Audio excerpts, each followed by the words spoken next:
განაგრძობთ გამოშვებას კაპიტალის ბაზრის სამუშაო ჯგუფმა, რომელსაც ვიცე-პრემიერი, ეკონომიკისა და მდგრადი განვითარების მინისტრი გიორგი კვირიკაშვილი ხელმძღვანელობს, საქართველოს კაპიტალის ბაზრის დიაგნოსტიკური კვლევა დაასრულა და შესაბამისი რეკომენდაციებით შეიმუშავა. კვლევას ბევრი რეკომენდაცია აქვს და ამავდროულად განსაზღვრავს მათი შესრულების ვადებსაც. დიაგნოსტიკური კვლევის თანახმად კაპიტალის ბაზრის განვითარებაში საკუთარი წვლილი შეტანა ყველას მოუწევს.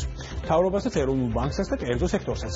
ერთ-ერთ აუცილებელ ნაბიჯად დიაგნოსტიკური კვლევა ფასიანი ქაღალდების ბაზრის შესახებ კანონში 2007 წელს განხორციელებული რამდენიმე ცვლილების გამოსწორებას მიიჩნევს. რეკომენდაციები, რომლებიც კვლევის შედეგად შემუშავდა ყველა მხარისთვისა, ვისაც კაპიტალის ბაზრის განვითარებასთან კავშირი აქვს. გარკვეული სამუშაო გათვალისწინებულია მთავრობისთვის, სამართლებრივი მხარისა და მარეგულირებელი ნორმების დახვეწის თვალსაზრისით. კერძო სექტორსაც მოუწევს მეტად ორგანიზებული გახდეს.